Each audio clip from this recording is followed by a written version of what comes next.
Olá a todos, o meu nome é Nuno Caetano, sou o diretor do Departamento de Autodiagnóstico aqui na Elder Máquinas e Ferramentas e hoje gostaria de vos falar de uma ferramenta muito importante que vem nos vossos equipamentos de diagnóstico Connex e que eu reparo que muitos não usam da maneira mais correta ou nem sabem, nem têm a noção do seu potencial. Estou a falar do BPS Info, a base de dados que está integrada dentro do software Connex.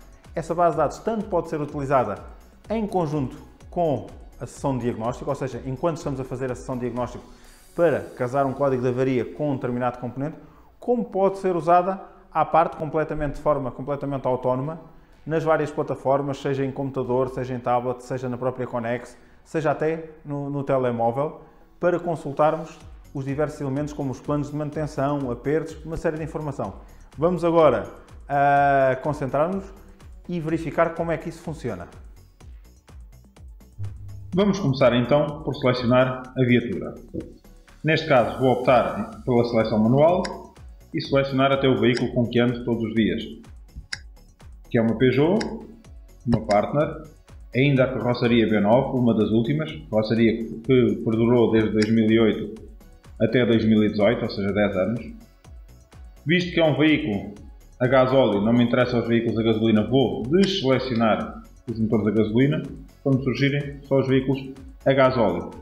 Trata-se de uma carrinha com um motor BHY, ou seja, uma 1600 de 100 cavalos. Selecionei agora. Tenho então o menu Diagnóstico, Funções de Serviço, Funções Especiais, EOBD, Barra de Reboque, ADAS, Start-Stop. Estes menus todos neste momento não me interessam, porque agora o que nos vamos focar é exatamente na parte da informação técnica BPS. Neste caso estamos a usar um tablet Android para fazer a demonstração e nos tablets Android gostava de notar uma coisa, que abre num browser a parte do BPS, ou seja, a parte da base de dados fornecida pelo Windows Pro. Isto quer dizer o quê? Mantemos numa janela o software diagnóstico aberto e noutra janela do browser temos acesso à parte da informação técnica.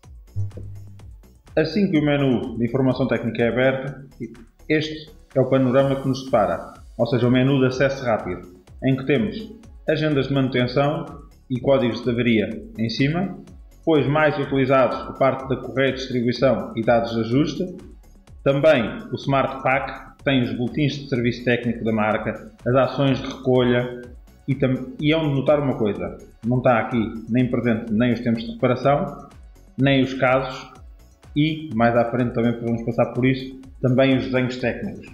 Isto deve-se a que o pacote que a Brendi achou adequado para as funções de autodiagnóstico e para o dia-a-dia, decidiu não incluir essas funções. Podem ser adquiridas opcionalmente mais à frente, para quem quiser, mas aí é falar depois com o vosso comercial. Neste menu, por exemplo, se formos aqui onde diz códigos de avaria, e eu quero pesquisar com calma uma determinada avaria que vi no veículo. Vamos supor, por exemplo, que deu o P0400. Passo procurar e ele está-me já a dar a descrição fluxo EGR. Para eu avançar para o sistema eletrónico do motor, até me dá tipo 1 e tipo 2, porque houve duas gerações deste motor, que não aparece nada no Smart Case, nem existe nenhuma ação de recolha relacionada com este código de avaria. Vou avançar. Tenho então fluxo EGR, clico e está-me a dar três causas possíveis para este código de avaria. Válvula de controle da EGR com sensor de posição, sensor de pressão de sobrealimentação com sensor de temperatura do ar ou medidor de massa de ar com sensor de temperatura. Em cada uma destas causas tenho à frente a mostrar diagnóstico. Vou selecionar, por exemplo, logo a primeira, válvula de controle da EGR com sensor de posição. Clico e vai-me passar imediatamente para o esquema elétrico, em que posso aqui comprovar que os pinos de comando da eletroválvula é os pinos 5 e 4 e que o sensor de posição da EGR trata-se do pino número 3, que é a alimentação, o pino positivo, 5 volts, o pino número 2, negativo, e o pino número 1, sinal. Dá-me também a referência dos vários pinos, para ser mais fácil identificar com a unidade de comando, bem como a localização do componente no motor. Neste caso vamos voltar atrás, vamos voltar ao nosso menu principal. Vamos agora analisar de forma mais detalhada os outros menus. Um muito importante, que é o da manutenção. Para agendas de manutenção, tanto posso selecionar o menu rápido logo, como ir antes, nesta barra que tem à nossa esquerda, em que diz descrição geral, manutenção, dados de reparação eletrónica, Smart Pack, selecionar manutenção. Aqui, para este carro, existem diferenças dependendo da zona onde o carro está, até do número de construção e se são condições normais ou condições extremas. No caso da minha viatura, vou selecionar condições extremas. Uma coisa logo importante temos aqui é os intervalos dos correios de distribuição e intervalos de itens de serviço e depois os planos de manutenção do fabricante para as diversas quilometragens. Neste caso vou selecionar o intervalo da correia de distribuição, que me é indicado que é cada 165.000 ou 120 meses, e do tensor também. E vou selecionar também a manutenção, por exemplo neste caso, que é a dos 165.000, que ela está a pedir, em que vai-me chamando logo aqui a atenção também aos extras que é necessário e a periodicidade, bem como o que é que está previsto no plano de manutenção. Desde substituição do óleo do motor, em que diz-me a quantidade. Se eu clicar aqui onde tenho esta gotazinha, vai-me dar a recomendação do fabricante para o óleo a utilizar, bem como o anticongelante, que tem que ser utilizado no sistema de arrefecimento, inclusivamente o líquido de aditivação do combustível. Todo este plano pode ser impresso para se anexar à viatura, para servir de guia ao mecânico que vai proceder à reparação. Se eu carregar imprimir, tenho aqui logo versão da oficina, versão do cliente. Vou fazer aqui versão da oficina, em que posso até fazer os pormenores do cliente, preencher todos os dados e depois fazer a impressão.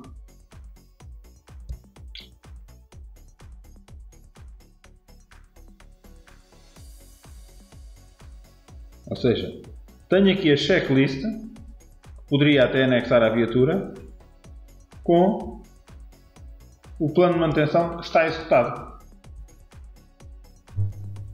Voltando atrás aqui do plano de manutenção, mas mantendo-me ainda dentro do menu de manutenções, tenho aqui mais informações importantes. Por exemplo, a reposição do indicador de serviço, que em alguns veículos se processa de forma manual e então temos aqui a explicação de como fazer.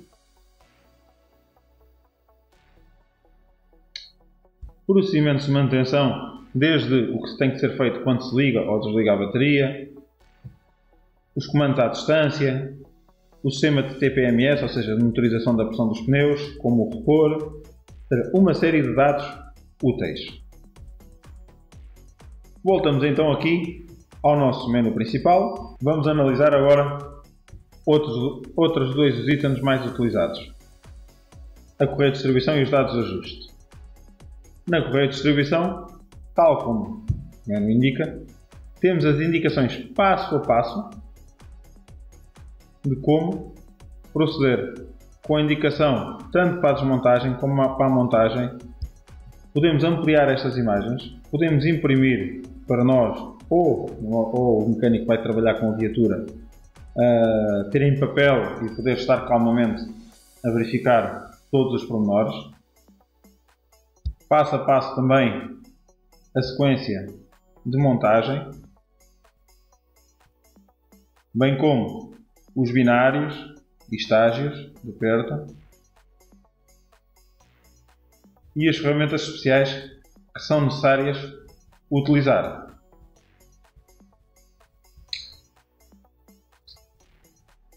Já nos dados de ajuste, aqui através do menu principal, encontramos tudo quanto é informação sobre o veículo, desde a ordem de ignição, os correios de acessórios, emissões, até dados de alinhamento de direção, as capacidades, parte elétrica inclusivamente, qual a bateria indicada para o veículo, ou seja, a amperagem recomendada, a capacidade, os CCAs, a localização da própria bateria, sistema de travagem. Outra coisa muito importante que me pedem muitas vezes, que é os binários de aperto e as sequências de aperto, ou seja, sempre de forma muito detalhada e rigorosa.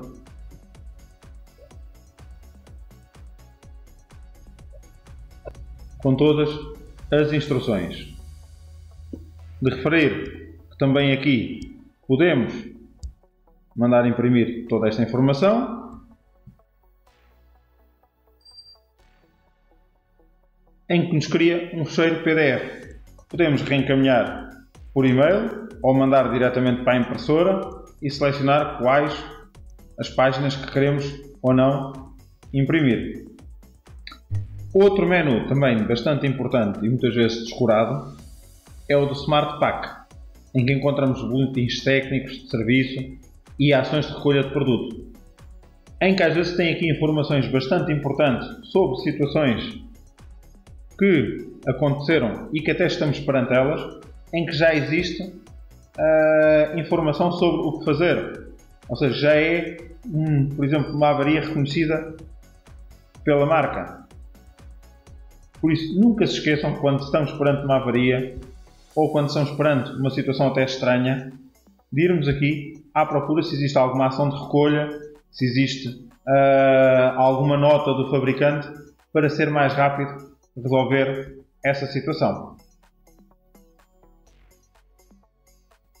Continuando o nosso percurso pelos vários menus do BPS Info, vamos agora ao de dados de reparação.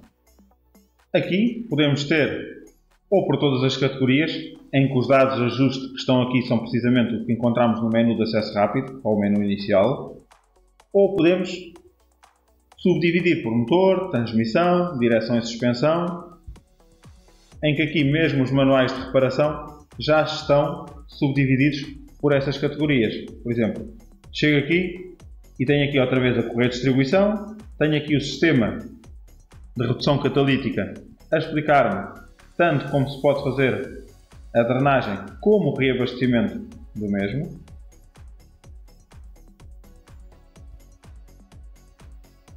Bem como transmissão.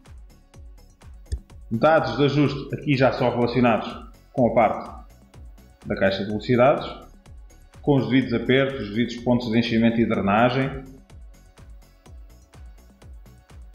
Além de que, para os equipados, neste caso com caixa semiautomática, tem também as instruções de drenagem, enchimento e verificação, ou seja, informações bastante completas. Vamos ver agora um menu extremamente importante para a parte do autodiagnóstico, que é o menu que encontramos aqui na nossa barra lateral de eletrónica. Aqui vamos encontrar uma série de informações fundamentais. Desde diversos esquemas elétricos, como podem ver aqui, gestão do motor, ABS, controle de estabilidade, direção assistida, eletrónica, etc. Até fusíveis e relés, localizações, procedimentos eletrónicos, luz de avisos. Vamos, por exemplo, aqui a fusíveis e relés. Tenho aqui a localização das várias caixas de fusíveis, desde o habitáculo, no exterior, em que posso depois ir selecionando qual a caixa que pretendo e ter acesso então aos fusíveis, sempre identificando qual é o fusível, para que é que serve, qual a amperagem que tem. Vamos, por exemplo, agora aqui à caixa no exterior do veículo, em que vai-me indicando também os diversos fusíveis e se são utilizados e para quê.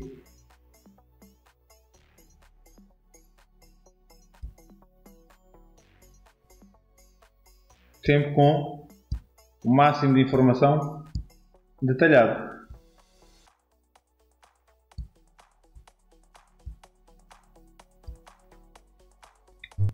Se formos ao menu de localizações, temos aqui informações úteis, tipo como informação mais detalhada de onde está o conector diagnóstico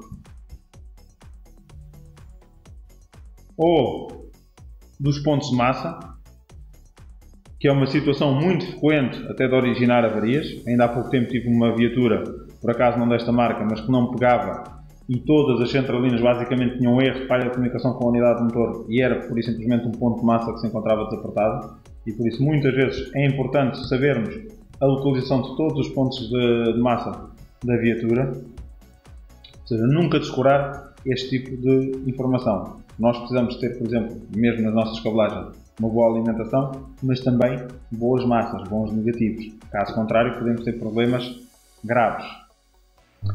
Vamos então explorar em mais detalhe a parte dos sistemas eletrónicos e com os esquemas elétricos. Neste caso vou selecionar a gestão eletrónica do motor, fazer continuar para sistema eletrónico e aparece uma listagem dos diversos componentes que compõem o sistema de gestão eletrónica do motor. Podemos ir procurar os vários sistemas. Neste caso vou, por exemplo, selecionar o solenoide de controle da pressão do turbo, em que tenho o esquema elétrico, neste caso os dois pinos que vão fazer ligação à unidade de comando do motor, que é representado aqui no esquema por E1, ou seja, em que vai ligar ao pino A44 e o pino A42. Reparamos até que o pino A44 é comum tanto à válvula de controle de pressão de combustível como à nossa válvula de controle do turbo, quer dizer que a alimentação é comum às duas, sabendo que este tipo de eletroválvulas se alimentam a 12 volts, quer dizer que este há de ser um pino de alimentação de 12 volts. E depois temos então o pino número 2, que é o pino onde a unidade irá dar os impulsos de massa para dar mais ou menos controle ao sistema. Temos também a localização do componente no motor. Por vezes nem sempre é fácil localizar a sua posição, bem como se regressarmos aqui ao diagrama de ligações e, por exemplo, clicar em cima da unidade de controle do motor, passa automaticamente para a informação sobre a unidade de controle do comando, em que mostra as diversas alimentações da mesma, os pontos de massa, a interligação com os outros módulos, a referência dos cabos com que ela vai fazer a interligação, também os conectores, ou seja, para encontrar os diversos componentes. Por exemplo, naquele caso estávamos a falar do solenoide de controle do turbo, em que tínhamos visto que era o pino A42 e A44. Cliquei em mostrar tanto num pino como no outro. E agora, aqui no esquema de pinagem, consigo encontrar com facilidade, por exemplo, para medir uma continuidade. Imaginem que eu detecto que não está a chegar, com recurso a um osciloscópio, não está a chegar o sinal de impulsos ao solenoide, ou que não está a chegar lá a alimentações. Tenho que verificar se existe continuidade entre a unidade de comando e a ficha que vai ligar ao solenoide de comando. E isto é-nos extremamente útil para fazer esse tipo de verificações. Logo, como podem verificar, este software, para além de simples e intuitivo, é um software de extrema utilidade. Seja quando estou perante uma situação de diagnóstico e preciso de analisar componente a componente, quer para as operações mais cotidianas, que é o acompanhamento de uma manutenção, ver quais os procedimentos que tenho a ter atenção para proceder à mesma, quer procedimentos de segurança, apagar luzes de revisão, verificar se existe algum boletim de recolha. Toda essa informação se encontra aqui. Bastante para isso ter o seu equipamento de autodiagnóstico atualizado e ter uma ligação à internet.